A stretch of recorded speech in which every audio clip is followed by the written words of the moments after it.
Dragon Ball has a transformation problem.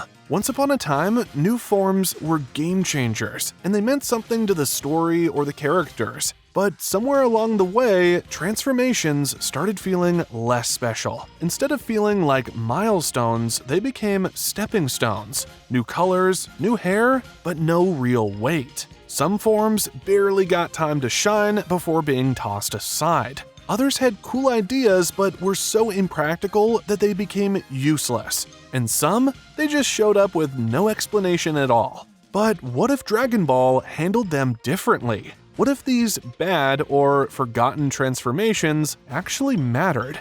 Today, we're going to take a deep dive into some of the most questionable forms in the series and figure out how to fix them. Let's start with Super Saiyan 2. This has always been one of my favorite transformations, especially when Gohan first unlocked it.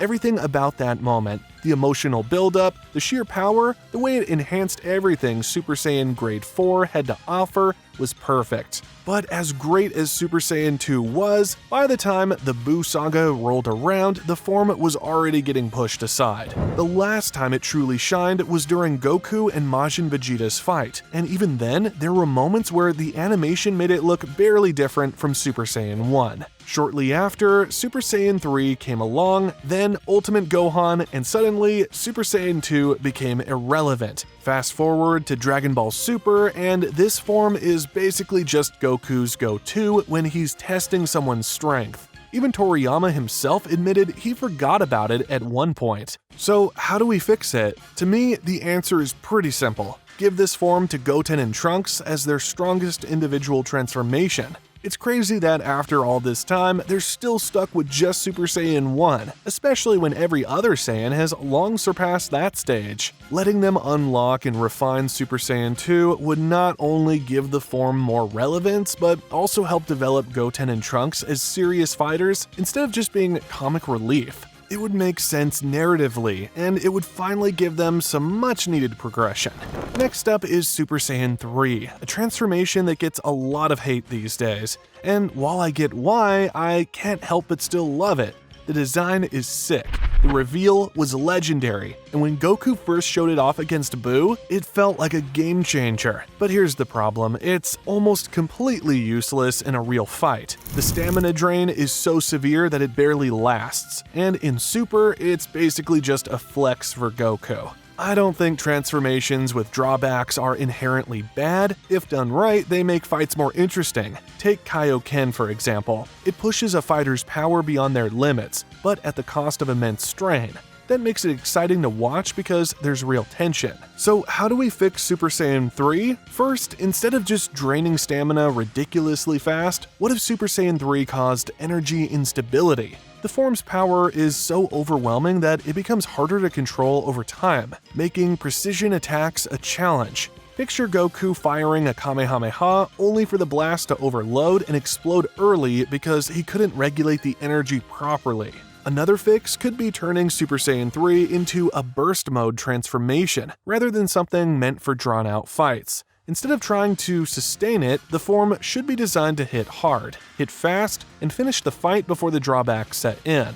Think of it like Kaioken, insanely powerful for a short period, but if the user can't end the fight quickly, they're left wide open. And lastly, what if Super Saiyan 3 came with a defensive drawback? The longer it's active, the more vulnerable the user becomes. Early on, they're at peak strength, but as time passes, its defense weakens. This would force the fighter to use Super Saiyan 3 wisely, making it a calculated risk rather than just an all-out power boost.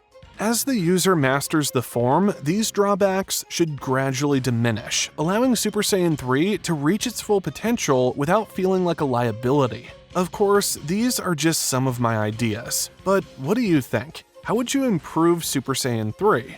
But if we did implement these changes, not only would Super Saiyan 3 have a unique role in the story, but it would even reframe past moments in a way that makes them feel more intentional. In the Buu saga, this fix would enhance Goku's decision-making. If Super Saiyan 3 was a burst mode transformation designed for short, high-intensity fights, it would explain why Goku didn't just stomp Buu outright. Instead of stalling and wasting time on Earth, Super Saiyan 3 would have forced Goku to go all out immediately, matching the urgency of the situation. And if that still wasn't enough, it would have reinforced why he knew fusion was necessary to win. And then there's Goku versus Majin Vegeta. A lot of people criticize Goku for holding back Super Saiyan 3, but if these changes were in place, it would actually make his decision smarter.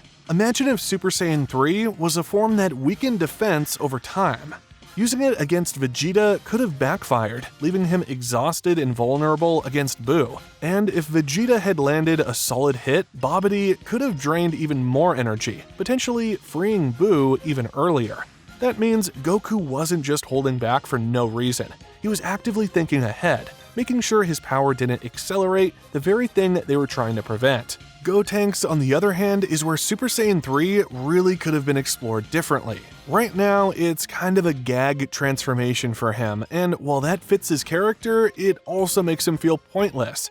But what if Gotenks had to actually master Super Saiyan 3's drawbacks instead of just spamming it? That could have been a real moment of character growth. Him learning to regulate energy surges, balance the risk, and prove that he's more than just a cocky kid.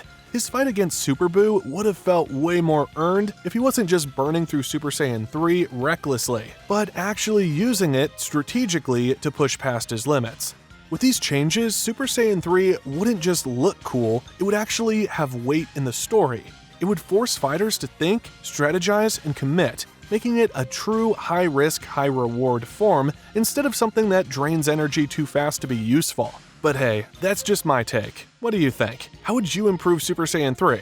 Let me know in the comments. And if you're enjoying the video, don't forget to like and subscribe. We're trying to hit 20K.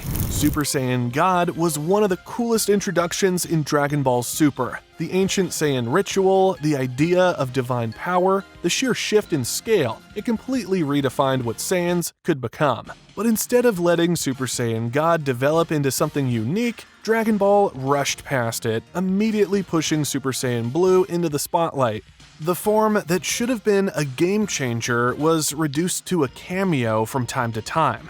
How do we fix it? For starters, Super Saiyan Blue's introduction needs to be pushed back. Instead of jumping straight to it, Super Saiyan God should have been the dominant form for a while, giving Goku and Vegeta time to truly master what it means to use God Ki. Imagine an entire arc dedicated to them struggling to control it, learning its intricacies, and figuring out how to fully harness its potential. Once they finally master it, we could see them unlocking everything that makes the form special. The passive healing factor, the near limitless stamina, and the absurdly low ki consumption. By keeping Super Saiyan God relevant for longer, it wouldn't just be another forgotten transformation, it would be a critical stepping stone in Goku and Vegeta's growth. A true foundation for divine power rather than just another color swap. And only after they've pushed this form to its limits would it make sense for them to start experimenting with stacking Super Saiyan on top of it, which is the perfect segue into fixing Super Saiyan Blue.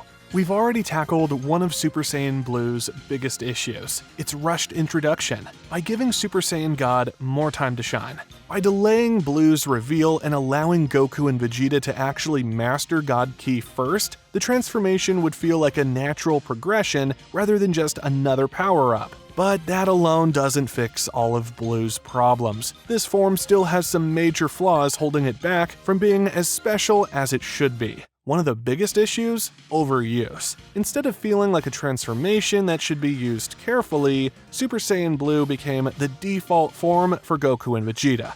It was spammed in nearly every fight, turning what should have been a high-stakes transformation into just another level they casually flipped on.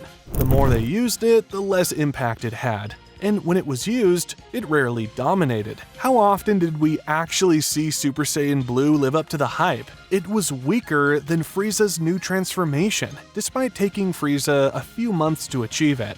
It struggled against Hit, who adapted to it mid-fight. It got wrecked by Goku Black. Jiren barely acknowledged it. And against Broly, completely useless, forcing Goku and Vegeta to fuse just to stand a chance. For For something that was supposed to be the peak of Saiyan Godhood, Super Saiyan Blue never had a true moment where it felt dominant. Instead, it was always outclassed, always overshadowed by whatever new transformation came next. So how do we fix this? How do we make Super Saiyan Blue actually feel like the transformation it was meant to be? Step 1. Make Super Saiyan Blue feel earned. Since we've established that Goku and Vegeta spent time mastering Super Saiyan God, the next step should be them struggling to balance God Ki with their natural Saiyan energy. This shouldn't be something they figure out instantly. It should be a process, and this ties perfectly into the Goku Black arc. Goku Black already had a fusion of divine energy and raw Saiyan power, something Goku and Vegeta hadn't even considered. Instead of unlocking Super Saiyan Blue just because the plot needed a stronger transformation, it should have been something Goku and Vegeta developed out of necessity. Through battle, Goku pieces it together, realizing that Blue isn't just about stacking power on top of God, it's about seamlessly blending the two. That would make its debut feel earned rather than just another power-up. Step 2. Change how Blue functions. Super Saiyan Blue suffers from being too similar to regular Super Saiyan. You transform, you get stronger, and that's about it. But what made Super Saiyan special in Dragon Ball Z was that it needed to be mastered. It wasn't just an instant power-up. Goku had to condition his body to handle it before he could use it freely. Super Saiyan Blue should work the same way. Instead of being instantly accessible and sustainable, it should start off as an unstable form that drains more energy than necessary, until the user learns to regulate it. Early on, Blue should be volatile, demanding near-perfect energy control. If the user overexerts themselves, their God Ki destabilizes, making it harder to maintain. Fighters should have to train to refine its efficiency. Mastered Super Saiyan Blue would allow them to hold the form longer and use it more effectively, just like how Goku learned to stay in Super Saiyan full-time in the Cell Saga to reduce its drawbacks. If Super Saiyan Blue suffered from being rushed, these next 3 transformations took that issue to the extreme. Super Saiyan Rage, Blue Evolution, and Gohan Beast didn't just feel unearned, they lacked proper explanations entirely. Each one was introduced at a critical moment, but instead of feeling like a natural progression of their respective characters, they just happened with little buildup or reasoning behind how they worked. And that's the real problem. A transformation should feel earned. It should have clear rules, a foundation, and a reason to exist within the narrative. When a new form is introduced without these elements, it feels like a shortcut, a way to power up a character without actually showing their growth. So instead of just accepting these transformations as random power-ups, let's give them logical explanations. What if their origins were rewritten in a way that actually made sense? What if they had clear triggers and conditions that justified their existence and made them truly rewarding for the characters who unlocked them? That's exactly what I want to do. Break down each of these forms, analyze what went wrong with their introductions, and most importantly, rework them so they feel earned. Let's start with Super Saiyan Rage. Super Saiyan Rage is one of the most confusing transformations in Dragon Ball Super because there's no real explanation for it. Is it an enhanced Super Saiyan 2? A form that taps into God Ki? Something unique to future Trunks? The series never clarifies this, yet somehow it allows Trunks to fight on par with Goku Black and fused Zamasu, 2 enemies that were overwhelming Super Saiyan Blue level fighters. The fix? Connect it to the God Ki lore and make it an unstable, improvised version of Super Saiyan God. Since, in my version, we know that Goku and Vegeta spent time mastering God Ki. Let's say that before they left for the future, they trained Trunks and introduced him to divine energy. They explained what it is, how it differs from normal Ki, and why it's difficult to control. Trunks, being a fast learner, tries to tap into it but fails, because unlike them, he hasn't undergone the full ritual or training to harness God Ki. Fast forward to the future Trunks arc. Trunks is pushed into a corner, completely outmatched by Goku Black and Zamasu. He remembers everything Goku and Vegeta told him about God Ki, but he knows he can't access it the same way they do. But instead of giving up, he does something no Saiyan has ever done before. He forces his body to adapt. Super Saiyan Rage in this version isn't just a random power-up. It's Trunks' attempt at accessing divine energy through sheer willpower. He mutates Super Saiyan 2 by instinctively infusing it with the scraps of God Ki he's been exposed to, creating a hybrid form that's both unstable and powerful. The reason his aura flickers between blue and gold is because his Saiyan power is clashing with the incomplete God Ki he's channeling. Now, this transformation has a real explanation. It's Trunks' own desperate method of tapping into divine power without traditional training. It also reinforces the theme of the future Trunks saga, defiance against the gods. Blue evolution is another transformation that just happens with no explanation beyond Vegeta breaking his limits. It looks bulkier, stronger, and darker than regular blue, but we never get a proper breakdown of how it differs from Goku's Super Saiyan Blue Kaioken, or why Vegeta is the only one to achieve it. The fix could be making Blue Evolution the Grade 2 version of Super Saiyan Blue, the same way Vegeta once pushed Super Saiyan into Grade 2 back in the Cell Saga. In Dragon Ball Z, Vegeta didn't follow Goku's method of mastering Super Saiyan. Instead of achieving balance, he brute forced the transformation into an even stronger state, sacrificing energy efficiency for raw power. That's exactly what Blue Evolution should be, a power-dominant, unstable variation of Super Saiyan Blue. Instead of refining God Ki like Goku, Vegeta overloads his body with it, pushing past Blue's limits at the cost of control. This explains the darker, more aggressive aura. It's unstable. It also explains why Vegeta bulks up slightly. He's forcing more power into his muscles, just like he did in the Cell Saga. So how does this fit into the story? During the Tournament of Power, Vegeta is frustrated that Goku is reaching Ultra Instinct, something he doesn't fully understand. Instead of following the same path, he does what he's always done, finds his own way to break his limits. Gohan Beast should have been one of the most satisfying transformations in Dragon Ball Super, but instead it felt completely unearned.